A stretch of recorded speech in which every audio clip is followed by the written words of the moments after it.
In this video, I'm going to show you guys how to achieve the natural look through lighting and making your videos more cinematic with these tips. Let's break down what even makes a natural cinematic image. How I like to approach it is when you're going to a location, when you're seeing it for the first time, you got to look at where your natural sources of light are coming from. Is it a window? Is it going to be lamps? Is it going to be overhead lighting? Where is that light coming from? That will allow you to determine where your light source, your key light is going to come from and where to motivate your light. In the end of the day, what makes a natural cinematic looking image is when your light is motivated from a natural source in the scene. So let's take this feature film that I'm about to break down. The scenes that I'm going to show you guys is all lit through a window. The window is what's motivating the key light. That's why it feels natural, is because I'm using the window to motivate that light. I'm also understanding what quality of light is coming from that source as well. Is it soft? Is it hard? Is it a combination of quality of light? Is it going to be more dim? Is it going to be brighter? All these things will determine how your image is going to look natural. Like if I had, this window here, and then I pushed a light from over here, and that was my key light over here, it would obviously not feel natural. It feels super lit and it would look super synthetic, because why would there be a light coming from here? There's no source of light. There's no window there. It just wouldn't make sense. But if I have my light coming from here, from the window side, it feels more natural because I'm motivating my source from the window. You see where the light is coming from, right? I think that's the biggest thing when you're approaching a scene. You got to talk to the director or the cinematographer and figure out where those light sources are. That's why you go check out locations before a project, so that you can figure out where you're going to place your camera in correspondence to your natural light source. And then you can augment that light source. You can bring in another light that will help, key light your character properly, or bring in more light into the scene, but feeling like it's from that light source. That's how we get that natural look every time. So this first shot here was actually really awesome. We made sure that we blocked out the scene so that the window right over here was beside her, so that we could get this beautiful, nice contrast ratio on her face and this kind of shape of light as well. You can see that, if my camera's here, I'm shooting on the dark side. You can see because the window is on the opposite side over here, it's kind of creating this beautiful shape on her face where we still fold some shadow and some light on this side. And so how did we do that? How did we achieve that through lighting? Here's my fancy dancy diagram of lighting. You can see here we put our camera right here beside the bed, and then we had our character here, just kind of like looking at the picture frame. Pretend that's the picture frame right there. And I positioned my camera on the opposite side of the window. This is a window. And that was so that I could hold this shadow side here and create shadow and depth and contrast and all those fun things that you want to do as a cinematographer. Outside of this window, I put a aperture 1200D, and it was shooting right through some 4x4 diffusion. It was probably like a silk or something like that. That just helps soften the light a little bit. You can see the light on her face is super soft, right? And then I also had some shears on the window as well. You can see kind of here. These shears were for two purposes. One was to kind of double soften the light, so double break it, so that, the light would shoot through the diffusion and then also pass through the shears, which is a great way to soften the light. And also it helped hide the exposure outside as well, because if I didn't have these shears, the windows would be really blown out and it would look super weird. So the shears help create this beautiful bloom and texture in your frame. So that's kind of what I did. I always asked the production designer, hey, can you just throw some shears up? Shears and lamps as a cinematographer helps so much. So since I was using this window as motivation here, I was pushing that 1200D through the window, and then I took a 600D and I had it on like a Leica or something like that, some sort of a spotlight attachment, and just shining right through the window without any shears on that part to kind of create this hard kind of light hit right here on her chest. And that just helped sell the fact that, one, it's day, because there's suns is diffused and also hard. So I wanted to give different textures of light quality on her. So we had that beautiful soft key light, because I think the soft key light or the soft light on the face just looks a lot better in close-ups compared to hard light. And then the hard light was just to kind of dabble, on her chest there for her shirt. And then you can see just, beside camera here, I had a tube light, like an Amran tube. And why I had that there was just to kind of create, you can kind of see in her eye this glimmer, right? Glimmer in her eye, this eye light. That eye light is from this tube, because she's kind of looking away from the window. And because she's looking away from the window, there's no real eye light in her eye, because the window's so sidey, so beside her. So that's why I brought that tube in at like a super low percentage, just to kind of, fill in some shadow there, give some, information in the shadows. And then also just to give that beautiful little eye light in her eye, just to give some life to the whole thing. Yeah, I was really happy with the frame. And then over here, boom, we used like an 8x8 negative film fill. And what that is, it's just some black fabric, and that just helps kind of create that contrast,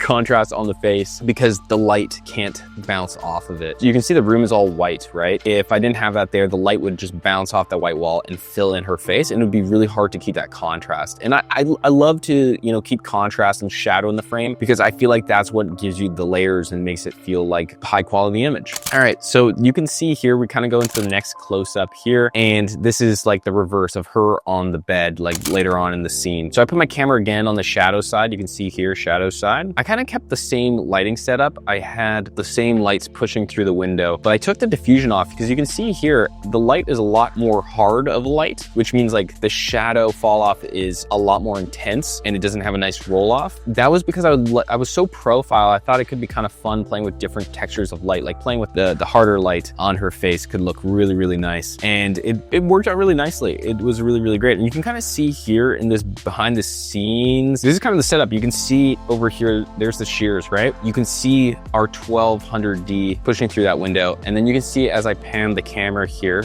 boom, you can see that I have a floppy here for some negative fill. And then behind that is another 8x8 solid just to extend it, so there's more negative fill. And then in the diagram here, you know, this is the camera, this is a cam shooting on the shadow side. If you think about it, this is shadow, shad, and this is light, right? Then it's the same setup, right? Like I have the 1200D pushing through the window with the shears. There's some nice shears here. And then I have the 600 just hitting the back of the bed, kind of creating that beautiful kind of like hard light hitting the bed. And that's just kind of giving different textures and quality of light. And then again, I'm bringing in this tube light just to give a nice eye light into her eye. You can see it right there, bam, bam. But the reason why it feels natural, right, is because I'm using the window as my source of light, right? So when you go into a scene, right, when you're blocking it out, you want to determine, okay, how can I block out the scene, or like how can I position the characters or the person getting interviewed in the scene to where my natural light source is going to be. In this room, it's a day scene. The biggest source of light is this window. So naturally light is going to come from there and light my scene. So I talked to the director. I was like, hey, can we block out the scene so that our camera can be on the opposite side of the window, so that we can, one, hold this contrast, hold shadow in the frame, and then push light from the window and create that beautiful key light. Because if I put my camera over here and on the window side, everything's gonna feel a lot more flat and one-dimensional, right? That's why we wanna create contrast and shadow in the frame. So we had this other scene where we had, you know, two characters sitting at a dinner table during the day in this cool looking location. And I went with the director to this location beforehand, and we checked the location out. We wanted to see, you know, where the windows were, where to block out, where to put the characters. And I knew immediately, since it's a day scene, I'm going to use the window as motivation as my cue light. So I know exactly where my camera is going to be. It's going to be on the opposite side of the lit side or the window side. That's how we kind of like played out the entire scene to make sure it works for camera and lighting. You can see here, right? Like here again, creating that same kind of contrast on her face, you know, showing the shadow side so that there's 3D,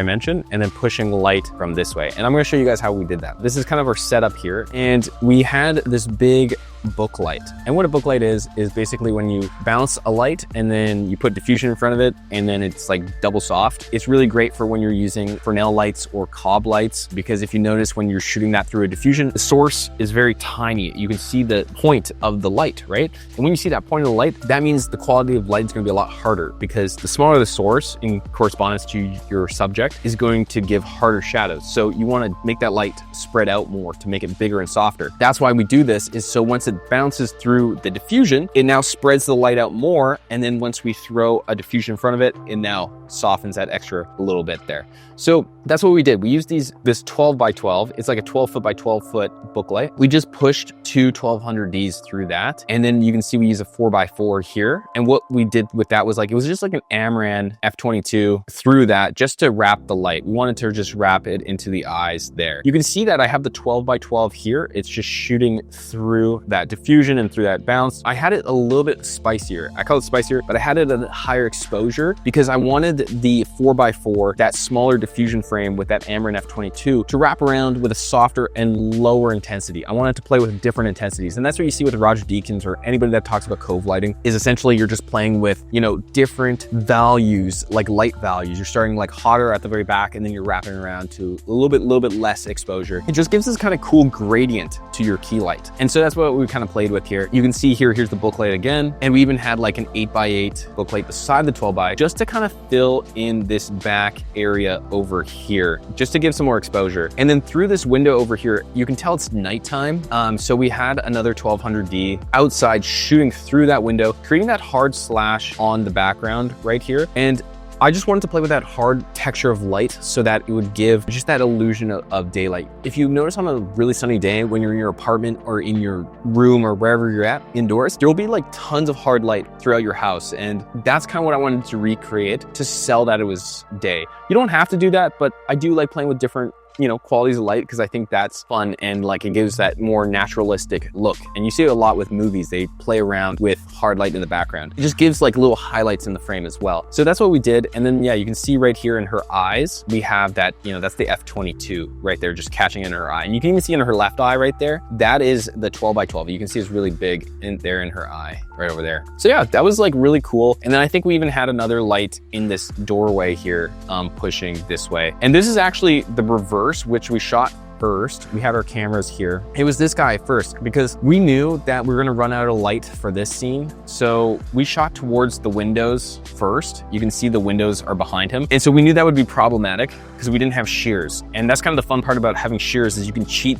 day for night super easy because you blow them out and it looks like day, right? But since we see outside, I can't really do anything about it if the world is black outside. So we shot this way first so that we could shoot it out of the windows first. Because if you notice on her coverage, we don't actually see into any windows. There's no windows behind her. It's just kind of beside. So we can kind of get away with it. You know what I mean? So we shot his thing first. It was the same thing. It was just like a big 12x12 booklight. And we didn't actually move that booklight. We just left it there. So this was such a big source. We just left it there. We actually used the 8x8 or 4x4, I can't really remember, one of them to wrap the light on his face and give that eye light more defined on his face and just fill in the shadow a little bit more so that we could bring down those shadow detail in the grid. You can see it's a little bit more contrasty, right? And we also had, a light outside of the window pushing, and that's what this kind of like hard light on his cups and stuff like that is. And I think it had like a quarter grid diffusion on it, so it wasn't fully just like blasting hard light, but it was like, a little bit harder than our book light. And you can see here, we actually used this solid fabric, this negative fill right over here. And what that was doing was it was killing this light that was hitting the back wall, because when we were shooting during the day and like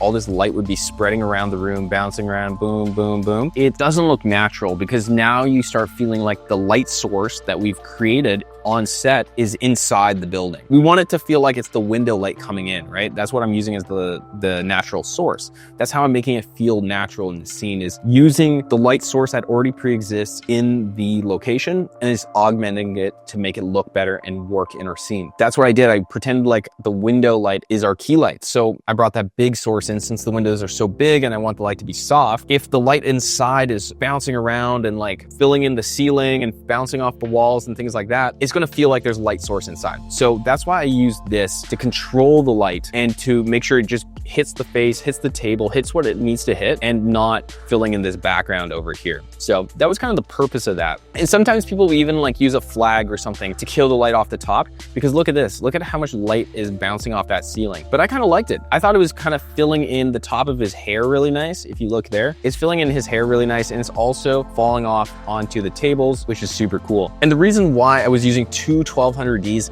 in that booklight, like all that firepower, is because we're looking towards two windows. I had to throw an ND12 1.2 in my camera. That basically darkens the entire image, right? Because I'm exposing to outside as much as possible. And so that's why I had to use all that firepower to push light into his face. That was another reason why we booklit it, was because since I had to use these Fresnel lights or these cob lights, if I just shot them through diffusion, the light quality would be a lot harder, right? Because you'll see the center point of the light. And I didn't have the output of them to have them further back, because if you bring the lights further back away from the diffusion, has more place to spread. But since we don't have that luxury of like having the fall off, like the amount of light output from the light to the character, I decided to bring it closer and just do a book light. And so that would do the same thing, but it gives me more output. And so that's why I chose the book light, and it gave me enough exposure here on his key side. But yeah, that's kind of like how we achieved these couple scenes in this film. That's kind of the biggest thing, right? When you want to make something feel natural and cinematic, it's really just like figuring out what what your natural source of light is on set. Like, is it a window? Is it a lamp? Like, what is it? Determine that, and then talk to the director or talk to your cinematographer and block out the scene based on where that light source is. And then you'll be able to determine where your camera is gonna go. You'll be able to key light and make it feel natural, and it'll just look really, really good. So that's kind of like the simple steps on how to make your lighting look super natural. That's basically it. I hope you guys enjoyed this breakdown. If you did, please give it a thumbs up. And if you're not part of the community yet, please hit the link down below. Join the Cine Academy. It is a phenomenal community full of awesome people like you that are learning how to grow their careers as filmmakers. And I would just love to see you guys in there. So click the link down below. That'd be awesome. And I'll see you guys in the next video. See you later.